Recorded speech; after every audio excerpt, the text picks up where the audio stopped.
경제 아나운서들의 개념 있는 토크쇼 경제톡 진행의 최민주입니다. 암호화폐 흐름의 중심 오늘의 코인 포커스 잡아보도록 하겠습니다.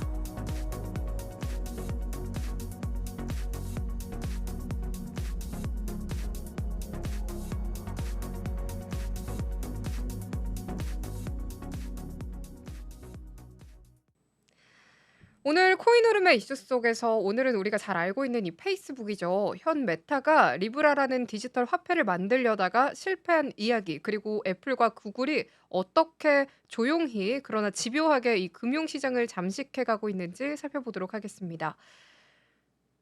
일단 시간을 2019년으로 한번 되돌려 보도록 하겠습니다. 페이스북은 이 리브라라는 이름의 글로벌 디지털 통화를 발표하게 됩니다. 당시 목표는 정말 야심찼죠.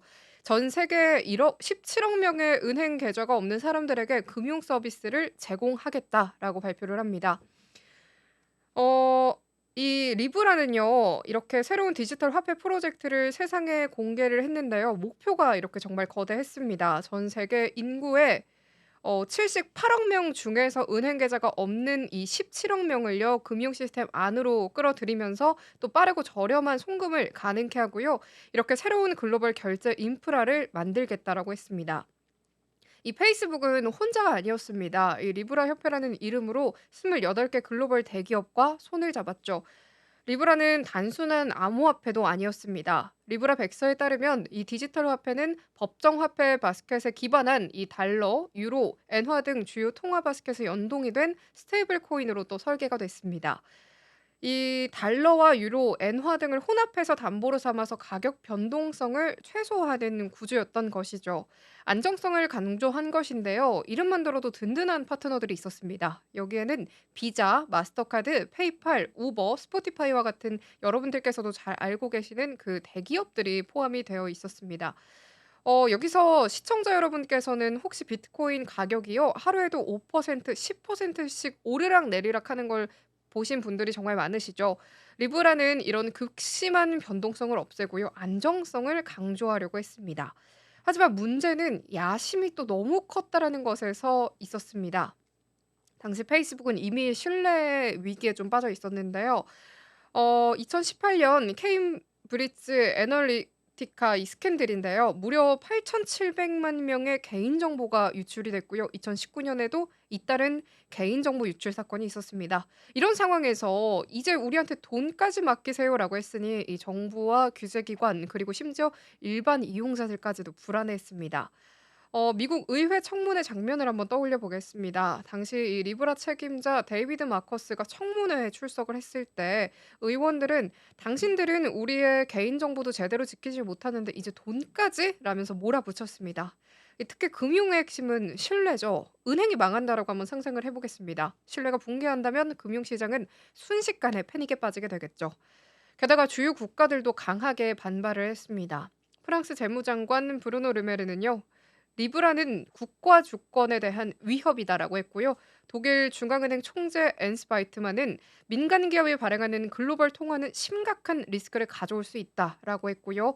미국 연방준비제도 의장 제롬 파월도 심각한 우려를 표명했습니다. 결과적으로 어떤 일이 또 벌어졌을까요? 이 비자, 마스터카드, 페이팔, 이베이 등이 2019년 10월에 리브라 협회를 탈퇴했고요. 규제 장벽은 점점 높아지고 정치권, 중앙은행, 국제기구까지도 리브라 반대 전선을 구축했습니다. 페이스북은 결국 리브라 이름을 DM으로 바꾸고요. 스위스 본부로 옮겨서 소규모 테스트로 방향을 틀었습니다. 하지만 이미 대세는 기울었습니다. 2022년 메타는 DM 프로젝트를 포기하고 관련 자산을 1억 8천만 달러의 실버게이트 은행에 매각을 합니다. 이 사건이 우리에게 주는 교훈은 무엇이었을까요? 빅테크가 금융시장에 진입을 하려면 신뢰라는 보이지 않는 벽을 또 넘어야 한다라는 교훈을 줬고요. 정부와 규제기관 등의 동의 없이는 글로벌 금융 시스템을 흔드는 것은 불가능하다라는 것도 알아볼 수 있었습니다. 특히 화폐처럼 국가의 주권과 연결되는 분야는 또 매우 민감하다라는 것까지도 체크를 해볼 수가 있었죠. 자, 그럼 리브라 프로젝트가 무너진 뒤에도 이 빅테크들은 또 포기를 하지 않았습니다. 다만 전략을 바꿨죠. 이번엔 소리 없이, 그리고 훨씬 더 교묘하게 움직이기 시작한 것입니다. 이제 애플과 구글의 이야기로 넘어가 보도록 하겠습니다. 우선 빅테크들이 직접 화폐를 만들지는 않습니다. 대신에 자신들의 플랫폼 안에서 금융 기능을 집어넣는 방식을 택했습니다. 먼저 애플이죠. 애플페이 정말 많은 분들께서도 잘 알고 계시고 사용하시는 분들도 많으실 텐데요. 애플은 이미 이렇게 우리 삶 곳곳에서 금융을 심어뒀습니다. 2014년에 애플페이를 출시를 했는데요. 미국인 2명 중에 1명이 애플페이를 사용할 정도로 성장률이 엄청났죠. 2024년 기준으로 48%의 점유율을 가져갔습니다. 2019년에는요. 애플카드를 또 출시를 했습니다. 골드만삭스와 손을 잡고요. 이렇게 신용카드 시장에 진입을 한 것입니다. 또 2023년에는 애플페이 레터를 출시를 했는데요. 지금 사고 나중에 결제하자는 이 후불 결제 서비스를 만든 것이죠. 여기서 또 중요한 점이 있습니다. 애플은 금융업을 직접 하지는 않다라는 것입니다. 카드 발급은 골드만삭스 그리고 대출 리스크는 다른 파트너사가 부담을 하고요. 자신은 사용자 경험과 플랫폼 통제권만을 갖습니다. 즉 위험은 남에게 넘기면서도 고객과의 데이터는 자신이 또 갖는 구조를 택한 것이죠. 그리고 또 구글은요. 실패에 대해서 배운 은근한 접근을 택했습니다. 구글도 금융을 노렸습니다. 이 구글페이를 통해서 모바일 결제 시장에 진출을 했고요. 2020년 구글 플렉스 은행 계좌 출시를 발표했습니다. 하지만 2021년에 프로젝트를 전면 중단했고요. 왜 중단을 했을까요? 금융업은 단순하지 않다라는 점입니다. 규제는 복잡하고요. 리스크 관리도 어렵고요. 무엇보다 직접 은행업을 하면 기존 금융사와 또 척을 지게 됩니다. 그래서 구글은요, 전략을 수정을 했습니다. 다른 금융사 서비스를 플러그인처럼 붙이는 구조를 택했고요. 구글페이 플랫폼 위에 은행 대출, 보험 상품을 연결지었고요.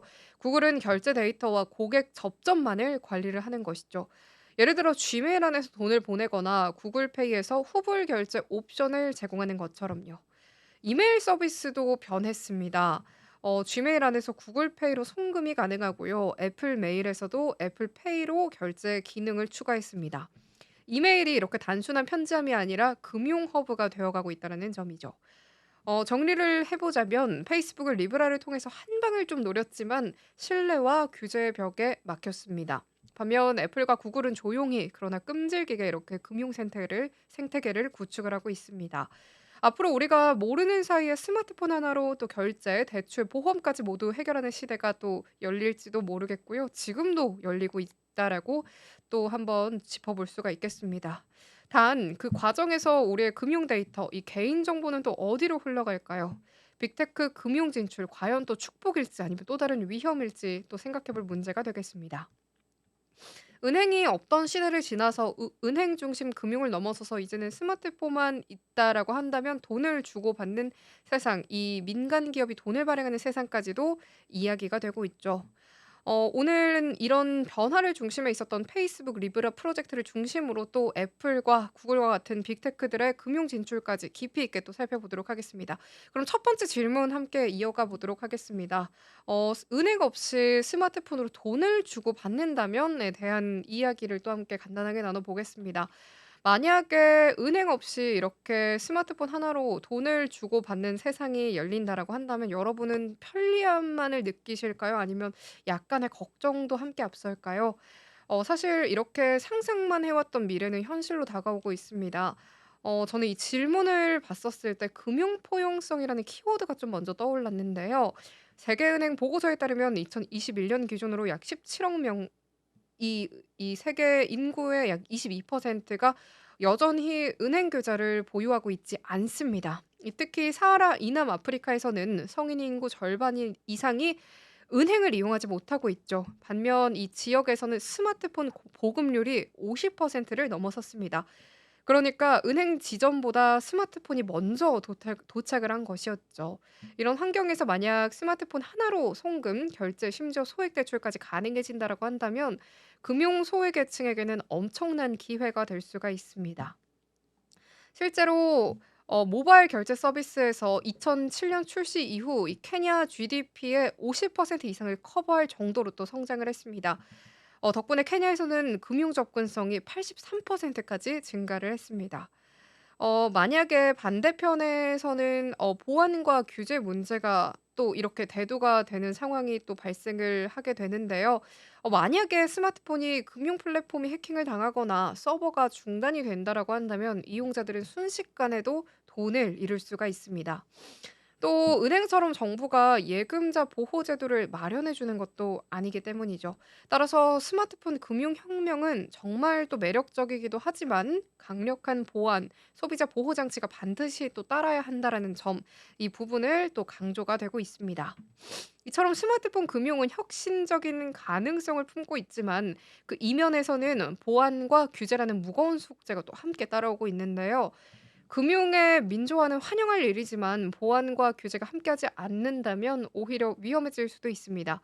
또 본격적인 질문 함께 넘어가 보도록 하겠습니다.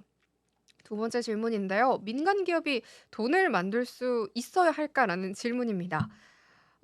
민간 기업이 돈을 만들어도 될까요? 아니면 여전히 국가만이 돈을 발행해야 될까요? 이 질문은 2019년 페이스북, 지금의 이 메타가 리브라를 발표했을 때 터져나온 핵심 논란이었습니다. 전통적으로 돈은 국가의 고유한 권한입니다. 국가는요, 영토와 국민, 통화가 합쳐졌다라고 설명을 할 정도로 통화 발행은 주권의 핵심입니다. 이걸 민간 기업이 대체하려고 했으니까요. 전 세계 정부가 당황할 수밖에 없었던 것이죠. 실제로 리브라 청문회에서 미국 상원 의원은 이렇게 질문을 했습니다. 우리가 페이스북을 믿을 수 있을까요? 페이스북은 이미 개인정보 유출, 이 가짜 뉴스 확산 문제로 신뢰를 잃은 상황이었죠. 게다가 리브라는 단순한 결제용 화폐가 아니라 달러, 유로, 엔화 같은 통화를 담보로 묶어서 만든 새로운 통화 단위였습니다. 만약 리브라가 확산이 됐다면 약한 국가들은 자국 통화가 붕괴가 될 위험까지도 있었던 것이었죠. IMF 수석 이코노미스트였던 기타 고파나스는 리브라는 소규모 국가들의 통화 정책 자율성을 파괴할 것이라고까지 경고를 했습니다.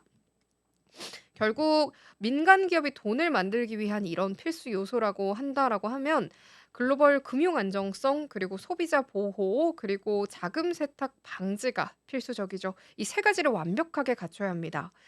하지만 현실적으로 현재 민간 기업들이 이걸 완전하게 보장할 수준은 아니라는 것입니다. 그래서 기본적으로 돈은 국가의 통제 아래에 있어야 된다라고 이야기가 되고 있죠. 결국 민간이 돈을 만든다라는 것은 단순한 기술 문제가 아니라 국가 주권과 직결된 이야기였습니다. 그렇다면 만약 페이스북의 리브라가 정말 성공했다면 세상은 또 달라졌을까요? 이어지는 질문입니다. 리브라가 성공을 했다면 세계는 또 어떻게 변했을까요? 이번에는 조금 상상력을 더해 보겠습니다. 리브라가 성공을 했다면 어떻게 변했을지. 먼저 글로벌 결제 비용이 급격하게 낮아졌을 것입니다. 지금도 해외 송금을 하면 평균 수수료가 7%가 넘는데요. 세계은행 보고서에 따르면 저소득 국가로 송금을 할 때 10% 가까이 수수료가 붙는 경우도 있습니다. 하지만 리브라는 블록체인 기반으로 즉시 결제를 지원하겠다라고 했습니다. 은행 없이도 단 몇 초 만에 거의 무료로 돈을 주고받을 수 있게 되는 것이죠. 특히 이 변화는 이주 노동자들에게 엄청난 영향을 줬을 것입니다. 필리핀, 인도, 멕시코 같은 나라에서는 해외 노동자 송금이 GDP의 10에서 30% 가까이 차지하고 있습니다. 이렇게 리브라가 성공을 했다면 이들의 삶이 훨씬 나아졌을 가능성이 있다라고도 언급이 되고 있죠. 하지만 동시에 각국 중앙 은행은 통화 정책을 잃게 됐고요. 달러 패권도 흔들릴 가능성도 있었을 것입니다. 어 실제 미 의회 청문회에서 아까 또 언급드렸다시피 제롬 파월 연준 의장은 "리브라는 광범위한 규제를 받아야 하고요. 단순한 스타트업 프로젝트로 취급할 수 없다."라고 경고를 했습니다. 결론적으로는 리브라는 금융 기술의 진화 가능성과 이 기존 금융 체제의 불안정성을 동시에 보여준 사례였다라고 이야기가 되고 있습니다. 그럼 다음 질문으로 넘어가 보겠습니다. 이 골드만삭스가 발급하는 애플카드 신뢰할 수 있을까요? 이번 질문은 또 흥미롭습니다. 골드만삭스가 발급하지만 애플 로고가 박힌 카드를 받으면 누구를 더 신뢰하게 될까요? 대부분의 소비자들은 애플을 선택을 했답니다. 실제로 미국 CNBC의 설문조사 결과인데요. 애플카드 사용자 중에 70% 이상이 브랜드 신뢰 때문에 카드를 발급을 받았다라고 대답을 했습니다. 여기서 주목할 점은 금융도 결국 브랜드 비즈니스가 되고 있다라는 것인데요. 골드만삭스는 금융 전문가들이 신뢰하는 이름입니다. 하지만 일반 대중에게는 2008년 금융위기 때 부정적인 이미지가 강했죠. 하지만 애플은 일상생활 속에서 품질과 보안을 끊임없이 강조해온 브랜드입니다.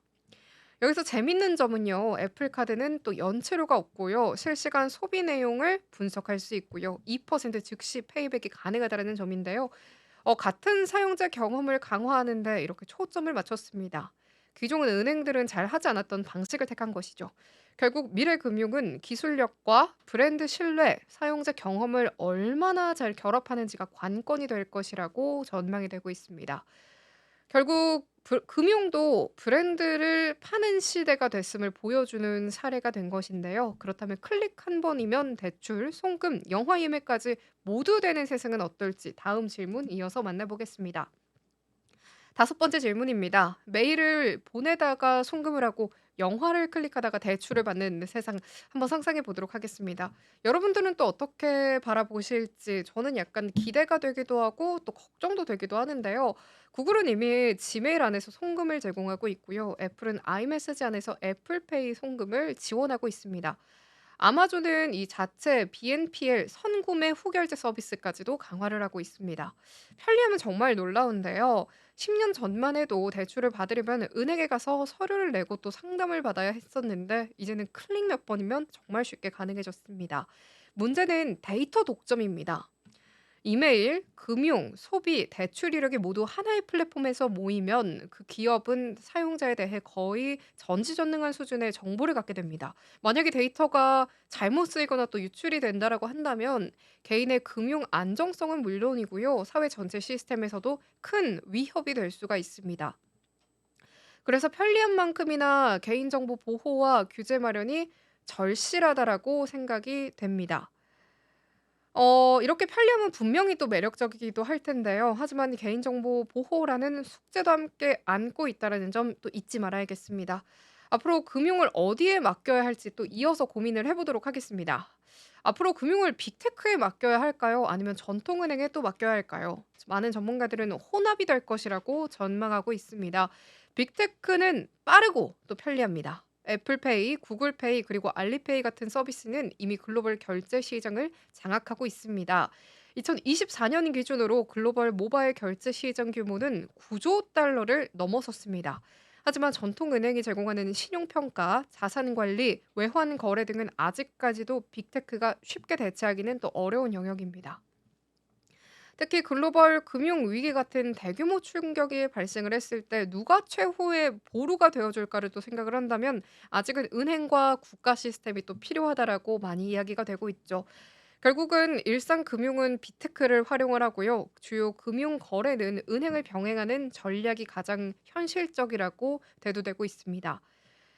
결국에는 빅테크와 은행의 이런 장점을 똑똑하게 조합하는 것이 또 미래 금융의 핵심 이런 키포인트가 될 것으로도 보여지고 있고요. 마지막으로는 이런 빠른 금융 환경 속에서 우리의 개인정보는 안전하다고 할 수 있을지 또 이어서 살펴보도록 하겠습니다. 빠른 금융 속에서 개인정보 과연 지킬 수 있을까요? 빠른 금융 서비스 확산 속에서 우리의 개인정보는 안전한 것일까요? 개인적으로 저는 기술적 진보와 이 제도적 규제가 또 함께 가야 한다라고 저도 생각을 하고 있는데요. 이 기술적인 측면에서는 이 제로 지식 증명 그리고 동형 암호화, 분산 아이디 같은 이런 첨단 기술이 또 빠르게 발전을 하고 있습니다. 법적인 측면에서는 유럽은 GDPR 그리고 미국은 캘리포니아 소비자 개인정보 보호법과 같은 강력한 개인정보법을 실행하고 있습니다. 하지만 아직 글로벌 수준에서는 규제가 일관되지 않았습니다. 특히 아시아와 아프리카 지역에서는 개인정보 보호법이 미미한 경우가 많죠. 결론적으로 개인정보 보호 없는 금융혁신은 모래 위에 성을 쌓는 것과 같다라고도 이야기가 되고 있는데요. 앞으로 금융과 이 개인정보 보호는 반드시 동시에 또 고민해야 될 문제라고 보여지고 있습니다. 이렇게 오늘은 리브라 프로젝트의 실패와 그리고 빅테크의 이런 금융 진출이라는 큰 주제를 가지고 자세하게 깊이 있게 이야기를 나눠 봤는데요. 편리함과 안정성 그리고 기술 혁신과 제도적인 규제 이 두 가지를 균형 있게 가져가는 것만이 진짜 지속 가능한 금융 혁신이 될 수 있다라는 점 다시 한번 체크를 해 보면서 이야기를 마무리 짓도록 하겠습니다. 이어서는요. 오늘의 또 코인 이슈들을 짚어 드리는 시간 함께 갖도록 하겠습니다. 이어서는 코인 이슈들 짚어드리는 시간이죠. 오늘의 코인 포커스 만나보도록 하겠습니다. 앞서 나눈 이야기의 최신 소식들 기사를 통해서 살펴보도록 하겠습니다. 먼저 이 기사는요, 4월 23일자 기준의 기사인 점 참고하시고 만나보시면 좋겠습니다. 신화폐 제국을 꿈꾼 페이스북은 막더니 미국의 두 얼굴이라는 기사입니다. 어, 먼저 지난 19년 페이스북이 야심차게 내놓은 스테이블 코인 리브라 프로젝트는 미국 정부의 제동으로 자초됐다라고 하는데요. 당시 달러 패권을 흔들 수 있다라는 이유와 빅테크 기업에 대한 불신으로 의회, 중앙은행까지 총동원돼 리브라를 저지했는데요. 그러나 지금 6년이 지났는데 누구보다 앞장서서 스테이블 코인을 밀어붙이는 국가는 다름 아닌 미국이라는 기사 내용 살펴보도록 하겠습니다. 미국의 기조 변화는 일명 달러 코인으로 불리는 스테이블 코인이 기축 통화국으로 달러 패권 지위를 이어가려는 미국의 의지와 맞아떨어지기 때문이라고 합니다. 달러 코인을 많이 발행할수록 달러와 미국 국채에 대한 수요가 많아져서 달러의 기축 통화 지위를 공고히 할 수 있다고 하는데요. 한국도 원화 주권을 지키기 위해 스테이블 코인 관련 제도를 마련해야 한다라는 목소리가 나오고 있다고 합니다. 미국은 지난 2019년 당시 페이스북이 추진한 스테이블 코인 리브라 발행을 강하게 저지한 바가 있습니다. 당시 미국 정부는 다름 아닌 지난해 재선에 성공해 스테이블 코인을 전폭적으로 지지하는 도널드 트럼프 미국 대통령이 이끌고 있었습니다. 트럼프 대통령이 6년 만에 입장을 바꾼 이유는 무엇일까요? 리브라가 좌초된 가장 큰 이유는 달러가 아닌 여러 국가의 화폐로 이루어진 통화 바스켓을 통해 스테이블 코인의 가치를 유지하려 했기 때문인데요. 달러 패권 강화를 전략적으로 도모하는 미국이 타국 통화의 위상을 높이는 건 좌시할 수 없는 일이었다고 합니다. 당시엔 정부뿐 아니라 의회도 리브라에 대해 날이선 비판을 쏟아냈는데요. 미국 상원금융의원회는 지난 19년 7월 리브라 청문회를 열고 리브라는 신뢰를 받을 자격이 없다며 이익을 추구하는 민간 프로젝트일 뿐이라고 지적했습니다. 국가기관도 아닌 빅테크 기업이 만든 코인이 기존 법정화폐를 대체할 수 있느냐라는 의문을 제기한 것인데요. 미국 중앙은행 연방준비제도의 제롬 파월 의장도 당시 페이스북 측에 리브라 도입을 중단하라고 촉구한 바가 있습니다. 이에 대해서 리브라 프로젝트를 총괄한 데이비드 마커스는 리브라는 은행 계좌를 대체하려는 것이 아니다라며 미국이 주도권을 잡지 않으면 다른 나라가 디지털 통화 시장을 선도할 것이라고 대답했는데요. 그럼에도 비판이 계속되자 페이스북은 리브라를 공개한 지 얼마 되지 않아 발행 계획을 무기한 연기했습니다. 김병준 디스프레드 리서처는 리브라는 미국 달러 패권을 위협할 수 있다라는 정치적 우려와 금융 안정성, 자금 세탁 리스크 등의 문제로 강한 반발이 있었다며 특히 정부와 중앙은행의 조직적인 압박과 페이스북에 대한 불신으로 프로젝트가 무산됐다라고 말했습니다. 6년이 흐른 지금 미국의 스테이블 코인에 대한 입장은 정반대로 돌아섰는데요. 현재 전 세계 스테이블 코인 거래량의 대부분을 차지하는 이 테더와 USD 코인 모두 달러와 1대1 가치로 연동하고 있기 때문입니다. 22일 오후 3시에 가상자산 데이터 제공 플랫폼 코인게이코에서 이 글로벌 스테이블 코인 시가총액은 2,373억 7,083만 달러로 이 USDT 그리고 USDC가 86.6%를 차지한다고 밝혔습니다. 실제로 스테이블 코인 USDT 발행사 이 테더는요. 달러 현금과 미국 국채를 준비금으로 확보한 뒤에 코인을 찍어내는데 이 USDT 발행량이 늘어날수록 달러와 미 국채에 대한 수요가 자연스레 늘어나는 구조입니다. 이는 달러 패권을 유지 그리고 또 강화하려는 미국의 전략과 정확하게 맞아떨어진다고 합니다. 지난해 11월을 재선에 성공한 이 트럼프 대통령도 달러의 글로벌 지배력을 강화하기 위해 스테이블 코인에 힘을 주고 있죠. 어 이런 흐름 속에서 트럼프 대통령 가족이 참여한 블록체인 프로젝트 이 월드 리버티 파이낸셜은 지난 3월 미국 달러에 연동이 된 스테이블 코인 USD1을 발행한다고 밝혔고요. USD1은 미국 단기 국채와 달러 예금 등을 준비금으로 마련할 계획이라고 밝혔습니다. 의회 역시도 관련 움직임을 보였는데요. 미 의회는 지난 2월에 지니어스 액트라는 이름의 스테이블 코인 관련 법안을 발의했고요. 스테이블 코인 발행사가 준비금 전부를 현금과 미 국채 은행 요금 분리예금으로 보유하도록 규정했습니다.